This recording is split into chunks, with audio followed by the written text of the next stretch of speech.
네, 금요일 연준와처 시간입니다. 연준의 데이터를 통해서 시장의 매크로 변수들의 흐름을 예측해 볼 수 있는 코너인데요. 이코노미 21의 양형빈 기자 모셨습니다. 기자님 안녕하세요. 네, 안녕하세요. 네, 오늘 기자님과 함께 이야기할 주제 확인해 보도록 하겠습니다. 일단 이번 주에는 중요한 지표들이 많이 발표가 됐는데요. 특히 오늘 저녁에는 실업률까지 중요한 소식들이 많이 예정되어 있었던 한 주였습니다. 특히나 경제 지표들이 최근엔 좀 엇갈린 흐름을 보여주고 있는데 일단 저희가 먼저 이야기를 나눠볼 것은 구인 이직 보고서와 또 2차 Q&A에 대해서 이야기를 나눠보려고 합니다. 일단 이번에 구인 이직 보고서의 지표에서 특징이 어떤 것이 있는지 짚어보도록 할게요. 네, 일단 이번 주에 뭐 어마어마하게 중요한 이 지표들이 많이 발표가 되는데요. 요거는 3개월마다 있습니다. 그러니까 GDP 발표가 분기별로 하잖아요. 네. 그러면은 이제 9월까지가 3분기였으니까 한 달 뒤 뭐 이런 식으로 분기별로. 예, 분기별로 이렇게 이제 이 지연이 돼서 발표가 되는데요. 네. 지금 이제 이번 주였죠. 굉장히 중요한 졸트는 뭐 요거는 이제 한 달마다 발표되는 거지만요. 네. 거기 GDP도 나오고 그다음에 Q&A라는 거 재무부의 이 국채 발행 계획까지 나와가지고 어떻게 보면 굉장히 이제 정신없는 한 주였는데요. 네. 이 졸트라는 거는 사실 고용에 관련된 거예요. 근데 고용에 관련된 거는 우리가 이번 달 초 10월 4일이었던 거예요. 그때도 한 번 있었어요. 네. 그때는 뭐가 나왔냐면 실업률이 나왔고 그다음에 전체 고용은 우리가 얼만큼 하고 있습니다. 뭐 지난달에 비해서 늘었습니다, 줄었습니다 하는 게 나왔고요. 네. 이번 주에 발표됐던 이 졸트라는 구인 이직 보고서는 이건 뭐냐면은 기업도 조사하고 일하는 사람도 조사를 한 거예요. 네. 기업을 조사해가지고 지금 여러분 기업은 몇 명을 지금 채용하려고 고용하려고 계획 중입니까? 그러니까 구인 광고를 뭐 이제 얼마나 냈는지 뭐 이런 것들을 갖고서 살펴보는 거죠. 그 다음에 개인들한테는 일하는 사람들한테는 당신은 지금 직장을 다니다가 그만뒀습니까? 네. 아니면 뭐 흔히 뭐 잘렸다 그러죠. 해고됐습니까? 또는 스스로 이 사직을 했나? 뭐 이런 것들도 물어보고 또 기업한테는 또 동일하게 반대로 이번 달에는 몇 명을 고용하셨나요? 요걸 물어봅니다. 채용을 몇 명을 했나요? 네. 근데 요게 이제 이 왼쪽 차트를 보면 이게 기업이 우리는 지금 몇 명을 고용하겠습니다 하는 거예요. 이게 이제 구인 차트입니다. 그럼 구인 차트는 여기 동그라미 보시면 감소했죠. 네. 덜 뽑겠다는 거죠. 네. 그러면 이제 어떤 생각을 하나요? 이게 경기가 안 좋아지고 있구나. 네. 그리고 또 차트를 보니까 계속 감소하고 있어요. 네. 이게 상당히 안 좋은 것 같네. 이렇게 느낄 수 있는데 오른쪽 차트를 보면은 파란색은 채용한 겁니다. 네. 채용이 올라갔죠. 네. 그다음에 밑에 점선으로 된 빨간색은 이직. 그러니까 여기서 이직은 직장을 이사할 때 이자가 아니라 이별할 때 이자예요. 그러니까 직장을 떠난 사람, 그만둔 사람이에요. 뭐 이게 이제 그만뒀든지 해고가 됐든지 간에. 그러면 이거는 뭐냐면은 채용 숫자에서 이직한 숫자를 빼면은 순수하게 고용된 사람이 나오겠죠. 네. 그걸 나타내는 겁니다. 근데 이거 보면은 왼쪽은 구인, 기업이 보는 관점에서는 이제 이번 달에는 이게 이제 올해 9월 건데요. 지난달에는 기업은 별로 안 뽑겠어요. 이렇게 한 건데 구인 광고는 별로 덜 내겠어요 한 건데 실질적으로 한 걸 보면은 채용은 더 많이 한 거예요. 그러니까 떠난 사람보다 채용이 더 많이 됐으니까 고용이 그만큼 늘었죠. 근데 요거는 언제 우리가 봤었냐면은 이제 11월이니까 10월이었죠. 10월 초에 그 실업률하고 고용이 나왔을 때 고용이 그때 25만 4천 개 자리가 늘었거든요. 그때 사람들이 뭐라고 그랬냐면 이거 대선을 때문에 정치적으로 이거 뭐 통계 조작을 한 거 아니냐. 너무 좋게 보이려고. 그런데 이번에 거를 보면은 채용하고 이직이 있는데 채용이 더 늘었잖아요. 그 거의 이제 그 두 얘기가 사실 이게 연결이 돼서 이게 이제 10월 초에 발표했던 게 그렇게 뭐 이 조작은 아니고 뭐 근거가 있는 거다. 이렇게 이제 볼 수가 있죠. 이번에도 구인 이직 보고서에 따르면은 시장 예상치에도 미치지 못한 것으로 나타나면서 2021년 초 이후에 가장 작은 수치를 기록했다고 하는데요. 일단 10월 초에는 무려 25만 4천 명이 늘어나면서 시장의 예상치를 크게 뛰어넘었었습니다. 네. 그렇다면 10월 초의 고용 지표와 이번에 나온 지표를 비교해서 살펴보자면 어떤 특징이 있을까요? 그러니까 이제 방금 전에 말씀드렸듯이 네. 이 지금 차트의 오른쪽 그림에 그 동그라미 보면 이렇게 딱 스파이크가 이렇게 딱 피크를 쳤잖아요. 그러니까 네. 고용이 이제 10월 죄송합니다. 네. 10월 초에 이제 나온 데이터를 보면 고용이 굉장히 늘은 거예요. 네. 그러면 이거를 약간 또 다른 통계로 한 이번 이제 10월 말에 나온 이번 주에 나왔던 졸트 보고서를 갖고서 채용은 몇 명 했고 네. 직장을 떠난 사람 몇 명이고 그 차이를 보면은 그건 얼마냐면 36만 2천 개가 늘었어요. 그러니까 25만 4천보다는 좀 더 많지만은 어쨌든 네. 증가하고 있다는 거죠. 그 얘기 이렇게 차이가 나는 거는 이게 조사 방법이 다른 거거든요. 네. 저는 이거 한꺼번에 같이 했으면 좋겠는데 왜 이렇게 조사 방법이 달렸는지는 좀 약간 의문이긴 한데요. 네. 어쨌든 이 두 가지를 이제 결합해서 보면은 장기적으로 네. 고용이 이렇게 증가하는 거, 즉 월 초에 나오는 데이터하고 그다음에 월 말에 나오는 채용에서 이직을 뺀 요거는 흐름이 같아야 돼요. 네. 이게 다르면은 둘 중에 하나는 거짓말을 하는 거거든요. 네. 아니면 두 조사 중에 하나는 뭔가 잘못된 건데 그걸 한번 비교를 해봤습니다. 과연 네. 얼마나 비슷한지. 한 비교된 걸 저희가 차트로 같이 한번 확인을 해볼까요? 네. 그리고 그걸 설명하기 전에 네. 이제 이게 이 그림이 무슨 뜻인지 궁금해요. 이게 뭐냐면 이제 이 욕조인데요. 네. 욕조에 이제 물을 채우는 거예요. 그건 채용이라고 보시면 돼요. 그럼 물이 많이 들어오는 게 그다음에 이제 욕조의 밑에 보면 이제 배수구가 있죠. 네. 그거는 이직하는 거라고 보시면 돼요. 그러면 채용하는 물 트는 게 더 많이 들어오고 네. 이 배수하는 게 적게 나오면은 네. 이 물 높이는 점점 올라가겠죠. 네. 고용의 수준이 점점 올라가는 거겠죠. 아주 너무나 이제 간단한 건데 네.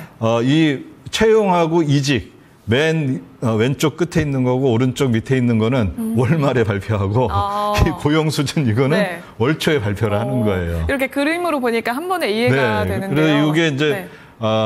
사람들이 이걸 볼 때 그러니까 이제 그 월 초에 데이터하고 월말 데이터를 이거 같이 결합을 해서 보시면은 이제 굉장히 이해하기 편한데 이게 월 초에 뭐 실업률이랑 고용 나오고 월말에 졸트에서 뭐 구인, 채용, 이직 나오고 이렇게 따로따로 나오니까 네. 요거 이제 같이 보기가 좀 힘들거든요. 근데 요걸 이렇게 같이 보면은 이해가 뭐 굉장히 빠를 것 같아요. 네. 이렇게 또 그림으로 이해를 쉽게 도와주셨는데 네. 그러면 저희가 한번 계속해서 구인율은 감소 중인 것으로 나타나기도 합니다. 네. 경기 침체 우려가 계속해서 나오는 이유 중에 하나잖아요. 네. 네. 여기에 대해서 그러면은 또 현재 구인율 추이는 어떤지 또 오늘 실업률도 발표될 예정이잖아요. 여기에 대해서 한번 이야기 나눠볼까요? 네, 그 전에 이제 방금 전에 이 욕조로 비유했던 거를 네. 그걸 이제 보면요, 이 물높이가 올라가는 거, 네. 그거를 저는 저걸로 했습니다. 이 오렌지색, 주황색으로 나타냈고요. 네. 그다음에 채용이 막 들어오는 거, 물이 들어오는 거하고 물이 나가는 거, 네. 그걸 채용해서 이직을 뺀 거, 그걸 파란색을 했는데요. 여기 보시면 거의 똑같이 가죠. 네. 이게 당연히 그렇게 해야 되고, 물론 조사 방법이 달라서 두 개가 차이는 날 수가 있습니다. 그렇지만 전체적으로 이게 이제 같이 가고 있다. 그걸 보시면 될 것 같고요.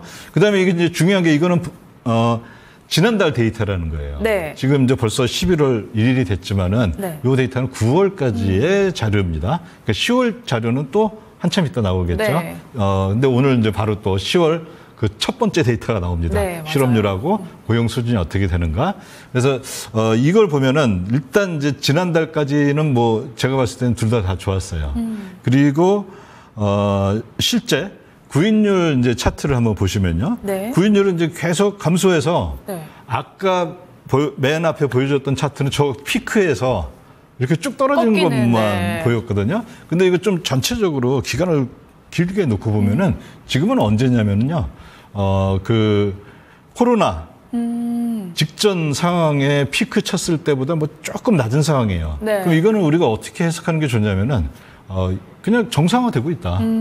이게 이제 이 피크를 쳤다는 거는 뭐냐면 코로나가 코로나 때문에 사람들이 많이 일자리를 잃었었잖아요. 실업이 네. 많았었는데 그때 이제 어떤 일들이 벌어졌냐면 그 이제 다시 정상화되면서 기업들이 사람을 막 뽑기 시작했어요. 네. 근데 사람은 부족하고 뭐 집에서 일하겠다 뭐 어쩌고저쩌고 이제 뭐 그 여러 가지 일들이 있었잖아요. 네. 그러면서 구인율이 치솟았던 거예요. 그리고 그게 비정상이었던 거지. 네. 그리고 이렇게 내려오는 거는 어떻게 보면은 제가 봤을 때는 이제 정상화의 과정인 거고 지금 이렇게 여전히 내려오고 있지만은 네. 여전히 이 코로나 직전에 이 최고치 근처이고 역사적 수준으로 봤을 때는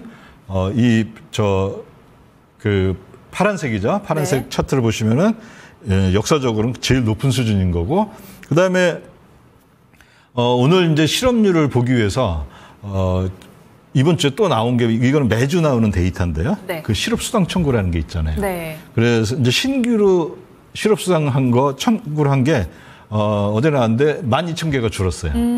그다음에 계속 또 청구하는 분 있죠. 네. 요거는 일주일 전 데이터입니다. 네. 근데 이거 역시 26,000개가 줄었습니다. 그 얘기는 뭐 실업이나 뭐 이런 거에 좀 이제 좀 좋은 영향들을 미칠 것이다. 물론 이게 지금 허리케인 영향 때문에 올라왔다가 내려가는 중에 있는 거지. 네. 그 이전 수준을 다 회복한 건 아닙니다. 그래도 뭐 제가 봤을 때는 실업률이 뭐 늘어봤자 그렇게 많이 늘 것 같지는 않고요. 아니면 운이 좋으면은 현재 수준 정도를 유지하지 않을까 이렇게 보고 있습니다. 이렇게 현재 구인율 추이를 그래프로 살펴봤을 때도 팬데믹 이후에 이제 정상화되고 있다라고 저희가 살펴봤습니다. 그리고 또 미국 재무부가 10월 30일에 현지 시간이죠. 2차 QRA를 발표를 했습니다. 이번에도 1차에 이어서 구체적인 자금 조달 계획을 발표를 한 걸로 알고 있는데 그럼 뭐 여기에 대해서도 한번 어떤 계획이 있는지 짚어볼게요. 네, QRA는 이제 재무부가 분기가 지나고 그 한 달 후에 이번 분기에는 어느 정도로 국채를 발행해서 자금 조달을 하겠습니다. 그리고 다음 분기까지 2개 분기에 대해서 자금 조달 계획을 얘기를 하는 거거든요. 네. 근데 이게 보통 재무부가 계획을 쭉 해요. 그래서 이제 그 다음 분기까지 계획을 하는데 그 다음 분기 이번 분기는 지난번에 이제 계획한 게 이제 나왔던 거죠. 거의 차이가 없습니다. 그 얘기는 뭐냐면 이제 시장 예상대로 하고 있다는 거고로 요게 문제가 되는 건 뭐냐면은 지난번보다 갑자기 이번에 아주 우리 좀 뭔가 이상해서 변경을 했습니다 하면은 이제 시장이 깜짝 놀라는 거거든요. 네. 이번에는 사실 거의 변경이 없었습니다. 그래서 뭐 큰 문제는 없고요. 그런데 여기서 이제 좀 봐야 될 것이 뭐냐면은 지난 7월 요 밑에 왼쪽 밑에 있는 네. 그건 뭐냐면 지난 7월에 단기 국채를 90빌리언이니까 900억 달러를 발행하기로 네. 그때 예상을 했거든요. 그런데 하다 보니까 돈이 많이 거쳤어요. 네. 그러니까 세금이 많이 들어왔던 거예요. 그 지난 분기에. 네. 그래서 이 단기 국채를 많이 발행할 필요가 없었고 그래서 69빌리언이니까 690억 달러, 네. 즉 210억 달러 줄여서 발행하겠다 이렇게 이제 발표를 했습니다. 네. 요게 이제 미치는 영향을 봐야 되는데요. 가장 크게 이제 영향을 받을 때는 아무래도 MMF라고 하는 친구들이 이게 단기 국채가 많아지면은 공급 물량이 많아지니까 가격이 싸지겠죠. 가격이 네. 싸진다는 건 수익률이 높아지잖아요. 네. 그러면 물량이 많아지면 MMF가 단기 국채로 많이 가는데 네. 그 얘기는 다시 얘기하자면 그 영래포 잔고가 줄어드는데 이 물량이 줄어들면 영래포 잔고가 아무래도 늘어나는 방향으로 네. 그렇지만 뭐 그렇게 많이 늘어날 것 같지는 않고요. 현재 수준에서 뭐 왔다 갔다 하는 그런 게 될 것 같습니다. 그런 걸 좀 예상해 볼 수가 있을 것 같습니다. 영래포가 늘어날 수 있다라고도 말씀을 해주셨는데 그렇다면 이번 QRA에서 저희가 또 눈여겨봐야 될 게 뭐가 있는지 국채 발행은 계속 잘 되고 있는 거다라고 보면 되는 걸까요? 네, 이 이제 장기 국채 요거는 이제 발행 계획인데요. 저기 맨 오른쪽 끝에 이제 이 오렌지색 이걸 보면요. 네. 1084, 1103, 1088 거의 비슷하죠? 네. 예전 수준대로 계속 하고 있는 거예요. 이번에는 시장을 놀래키지 않았습니다. 네. 작년 11월에는 시장이 깜짝 놀랐었거든요. 네. 11월, 7월에는. 근데 이번에는 뭐 거의 놀라키지 않고 이제 이전에 계획했던 대로 가고 있고요. 네. 그다음에 이제 이 QRA 발표를 하면은 크게 단기 국채는 얼마나 하겠습니다. 그다음에 장기 국채는 얼마나 발행하겠습니다. 요걸 발표를 하거든요. 네. 그러면 이 이제 단기 국채를 실제 발행한 거하고 QRA에서 계획한 거 그거를 한번 같이 보면은 여기서 파란색은 뭐냐면은 네. QRA 계획이에요. 그럼 매 분기에 얼마큼 발행하겠다 계획이 이렇게 있는데 요 그래프 맨 앞쪽에 보면은 네. 맨 앞에 보면은 파란색 아주 작죠. 네. 근데 파란색 아주 조금 발행한다 그랬는데 이 오렌지색 이 주황색이 네. 거의 뭐 500 거의 600이니까 6천억 달러 가량 네. 줄었어요. 네. 그 얘기 뭐냐면 단기국채 발행을 안 하고 네. 그냥 가만히 있었던 거예요. 가만히 있으면 어떻게 하냐면 단기국채는 만기가 계속 돌아오죠. 네. 그러면 단기국채들이 점점 이제 줄어드는 겁니다. 그러면 저 때는 왜 그랬느냐? 네. 저 때가 바로 그 이제 유명한 부채 한도 때문에 아무것도 못 하고 있었던 거예요. 재무부가 새로운 걸 못 하고 그냥 기존에 있었던 거 들어오면 그냥 만기 정산해주고 요것만 했던 겁니다. 네. 근데 요거 이제 중요한 게 뭐냐면 이제 12월 31일 올해까지 부채 한도가 이제 그 기존에 했던 거를 그 정부 이제 국회랑 상의를 해가지고 부채 한도 얼마인데 31.4조 달러인데 네. 지금 이제 부채가 36조인가 이 정도 되거든요. 네. 이미 넘어섰습니다. 근데 그거를 이제 일단 중지 이렇게 해놓은 거예요. 네. 근데 이걸 언제 회의를 해야 되냐면 내년 1월 1일부터 회의를 다시 해서 부채 한도를 늘리든지 뭐 여러 가지를 해야 되는데요.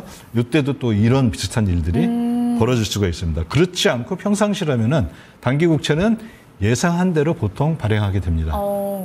그리고 장기국채의 경우에는 네. 파란 게 예상이고 이 주황색이 그 실제인데요. 거의 비슷하게 똑같죠. 가네요. 네. 네, 그러니까 이 얘기는 뭐냐면은 재무부가 미리 이 계획한 대로 QRA대로 거의 하고 있다. 이렇게 보시면 될 것 같습니다. 이렇게 부채 한도가 있었던 이슈 외에는 그래도 시장의 계획대로 가고 있다라고 보면 좋을 것 같은데요. 또 재무부가 시장 참여자들과 함께 상의를 해서 QRA를 작성한다고 합니다. QRA에서도 뭐 QT 종료 시점을 예상할 수 있다는 듯 뭐 어떤 포인트를 저희가 더 눈여겨보면 좋을지 기자님께 한번 들어볼게요. 네, QRA는 이제 재무부 혼자 재무부 관료들이 만드는 게 아니라 네.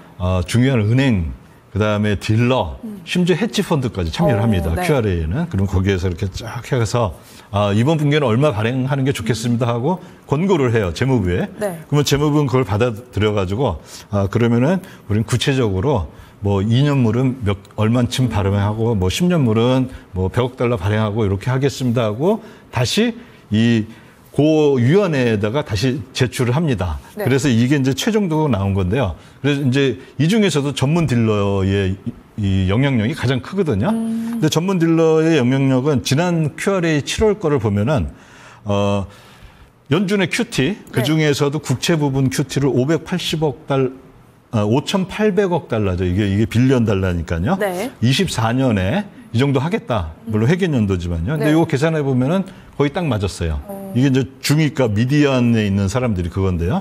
그런데 이번에 중위값은 얼마냐면 2025년 회계연도니까 이제 10월부터 시작했거든요. 그럼 내년 9월 말까지인데 얼마로 여기가 예상했냐면 150빌리언이에요. 근데 매달 국채를 얼마 하냐면 25빌리언씩 하거든요. 네. 그러면 25 곱하기 6 하면은 150이잖아요. 네. 그럼 앞으로 6개월 동안 QT를 하겠다 이 얘기예요. 네. 그러니까 그렇게 이제 이 전문 딜러들이 예상을 한 거죠. 네. 그러면 이 딜러들의 예상은 이제 중위값은 어느 정도냐면은 내년 3월이면 QT가 종료될 거다 이렇게 예상을 하는 겁니다. 네. 근데 그 옆에 있는 225도 있죠. 네. 그럼 요거는 몇 개월이냐면 9개월이에요. 그러면 이건 뭐냐면 내년 6월이면은 QT가 종료될 것이다라고 이 QRA를 만드는데 가장 힘이 센 그 민간 기관인 딜러들이 이렇게 예상을 하고 있는 겁니다. 그러면 이제 이렇게 생각할 수 있죠. 내년 6월 정도가 되지 않을까? 네. 네, 이렇게 오늘은 또 딜러들과 함께 상의를 해서 QT에 대해서 종료 시점에 대해서 예측까지 한번 이야기를 나눠봤습니다. 그럼 오늘 기자님과의 이야기는 여기까지 듣도록 하겠습니다. 오늘 말씀 고맙습니다. 네, 감사합니다. 네, 이코노미 21 양영빈 기자와 함께한 연준와처 시간이었습니다.